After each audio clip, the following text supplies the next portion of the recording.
En el año 1696, el 13 de octubre, se le apareció la hermana Schoelers a la hermana María Henderhops, que era una hermana laica del monasterio, donde sus manos dejaron huellas de quemaduras sobre el delantal que ustedes pueden observar en la imagen de este video, al igual que sobre una pieza de lino. Ella había muerto en el año 1637, lo que quiere decir que había estado en el purgatorio durante 59 años, hasta el momento en que se le apareció a la hermana María Herendorf. 59 años. Y ustedes ven que ahora los difuntos se le hacen 9 días, la gente entiende que subió al cielo y se acabó el palé. O peor todavía, en el mismo día que se murió, la gente lo beatifica y dice ya se subió al cielo. Y se les olvida todo lo que esa gente hizo en vida. O peor todavía, lo que usted no sabe que hizo en vida, que de igual manera le fue de problema para el momento de su juicio particular, donde tuvo que dar cuenta de todo lo que hizo. Alemania es un país que lamentablemente, como lo había dicho en sus profecías a la Catarina de Emmerich, se cumplió al pie de la letra. Reina el ecumenismo, reina el sincretismo, donde no importa que tú seas cristiano, católico ortodoxo, católico romano, luterano, no importa, ortodoxo, no importa la denominación de la iglesia que tú tengas, tú eres cristiano y ya. Y aquí se ha implementado mucho y se ha apoyado mucho lo que es el ecumenismo, en el sentido de que a veces han dejado de celebrar misa un domingo por la mañana porque en la iglesia evangélica hay una actividad importante, como ellos le dirían, en este caso lo que es la confirmación para ellos. Da mucha tristeza donde uno está viendo que hay tantas actividades que hacen en común la iglesia católica con la iglesia evangélica, porque al final Jesucristo salva. ¿Cuál es el problema de todo esto? Que estos sacerdotes, cuando se inclinan hacia el ecumenismo, me van a dar la razón los que han observado esto en sacerdotes que no le interesa hablar de la Virgen María. Le digo para que observen de qué manera son ellos influenciados, no porque son malos, sino porque se dejan llevar por el racionalismo, porque han venido corrientes muy fuertes negativas dentro de los seminarios que han arrastrado a estos muchachos a una creencia meramente racional y científica, y se les olvida que Jesucristo es hombre y al mismo tiempo Dios, y que nosotros tenemos que creer en lo divino y en lo sobrenatural, y que lo que se encuentra en esa Eucaristía es el mismo Jesucristo, no es un símbolo. Eso ha hecho un daño porque he visto sacerdotes que no hablan de la Virgen María, que no hablan de los dogmas de la Iglesia Católica, que no hablan de cielo, que no hablan de infierno. Yo he llegado al grado de escuchar aquí que dicen que en el purgatorio no hay fuego. Eso es parte de un ecumenismo suavizado, donde te quieren decir que una gente está simplemente en el purgatorio esperando a que le llegue su turno. Esta mujer con 59 años en el purgatorio se le aparece a su amiga para quemar el delantal para quemarle la huella, como ustedes lo están viendo en esa foto del delantal, y ahí confirmamos aquí en Alemania que en Van der Werf, aquí en Alemania, está todavía ese delantal quemado, y aún así la gente no abre los ojos y se deja como influenciar de yo voy a hacer lo que me conviene. Mucha gente ha estado en la verdad y por conveniencia de su cuerpo, por darle placer a sí mismo, se olvidan de la realidad y acogen el error. El error y la verdad nunca se van a poder compenetrar. El católico que deja de creer en los dogmas de la Iglesia Católica, sea cielo, infierno, purgatorio, la intercesión de la Virgen María, que deje de creer en los sacramentos y que no le interesa la Eucaristía, ya pasó al plano de ser protestante. Es más, dice Santa Brígida de Suecia, hay gente que están excomulgados y no lo saben, porque comienzan a negar las realidades de la iglesia porque quieren acomodarse a otra realidad y no saben que con su manera de pensar ya están lejos de lo que es la verdadera fe católica. Señores, hay una parte hasta racional del por qué en el purgatorio se sufre.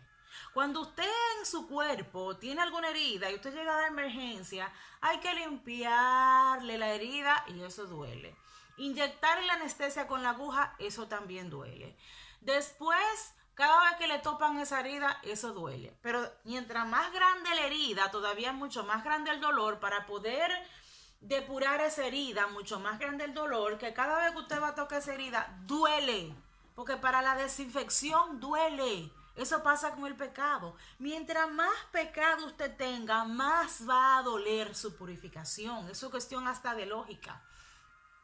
Las personas que han pasado por dificultades extremadamente malas y son rescatadas por Jesucristo, óigame, es una verdadera conversión, porque la gente ha salido de un abismo tan profundo que cuando llega que pide, tiene que pedir esa gente evidentemente la salvación de Jesucristo, cuando llega a su vida la acción del Espíritu Santo, no vuelven a hacer lo mismo. Y eso es lo que nosotros tenemos que pedirle al Señor.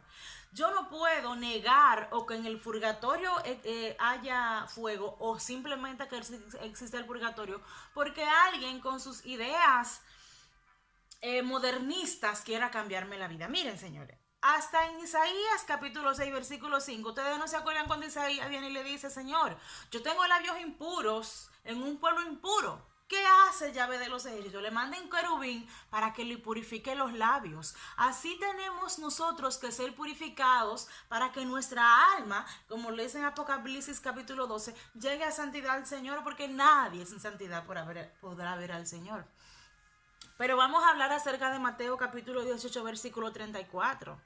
Porque recuerden que es la parábola del oficial del rey que se rehusó a perdonar una pequeña deuda que le debían.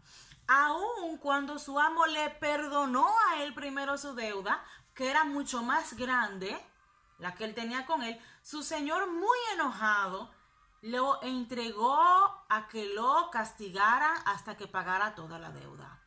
Esta deuda quiere decir que usted tiene cosas que saldar, no solamente los pecados a nivel de que usted cometió maldad, hasta los de omisión.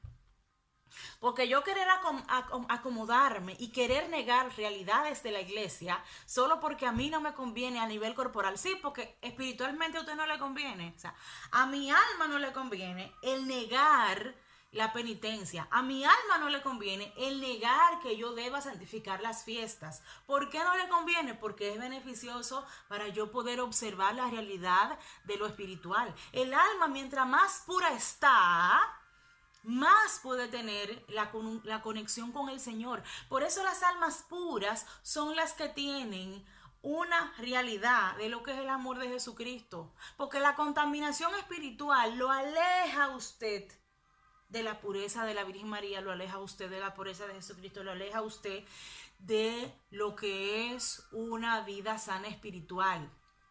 Cuando nosotros personalmente decidimos rechazar lo que le conviene a nuestra alma y aceptar lo que nosotros queremos tomar para nuestro cuerpo, solamente estamos cultivando más fuego para el purgatorio y nos vamos más profundo. Pero vamos a recordar lo que dice Mateo capítulo 5 versículo 25. Cuando vayas con tu adversario, el magistrado, procura en el camino arreglarlo con él. No sea que te arrastre ante el juez y el juez te entregue al alguacil y el alguacil te mete en la cárcel. Seguimos hablando de cárcel. De hecho, muchos videntes y santos han hablado de que hay muchas almas que se encuentran en cárceles en el purgatorio pagando lo que le corresponde y que lamentablemente no encuentre quien rece por ellos. Nosotros tenemos la responsabilidad, sí, la responsabilidad de, por amor a ellos, por la caridad que le tenemos a ellos, ayudar a esas almas. Y mientras más puro tengamos nuestro corazón, más podamos tener contacto con las almas del purgatorio. Pero no es llamar muertos ni tal brujería ni espiritismo, porque eso lo condena la Iglesia Católica. Es que el Señor en su gran misericordia permita que algún alma en sueño o en visiones pueda decirle: necesito ayuda, y yo por amor a ellas lo voy a hacer, no por buscar nada detrás de las almas del purgatorio. Al final, eso es lo que yo quiero recalcar con este video. En el purgatorio sí se sufre, sí un alma puede durar más de 50 años en el purgatorio, como pasó con esta alma aquí en Alemania, y tenemos que luchar contra el ecumenismo, porque eso nos oscurece el alma.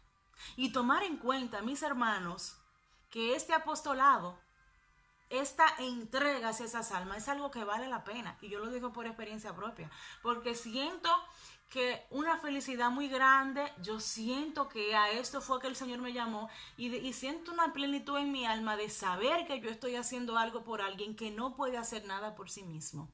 Y que esa piedad que me mueve a mí esas almas es la piedad que yo quiero que ustedes le tengan, todavía mucho más que yo, de los que tienen más oportunidades todavía, de hablar en grupos de oración, de hablar a más familiares católicos y explicarle del porqué de las cosas, que no hay que temer a los muertos, sino tener compasión con ellos, y muchísimo más a sacerdotes que me han escrito para gloria y honra del Señor, que también ven mis videos, utilicen esto también en las homilías para que la gente vaya tomándole caridad a estas almas del purgatorio, porque esto es algo que sí contribuye mucho a nuestra mejoría en la vida espiritual. Que el Señor lo bendiga y lo guarde, le muestre su rostro y lo salve.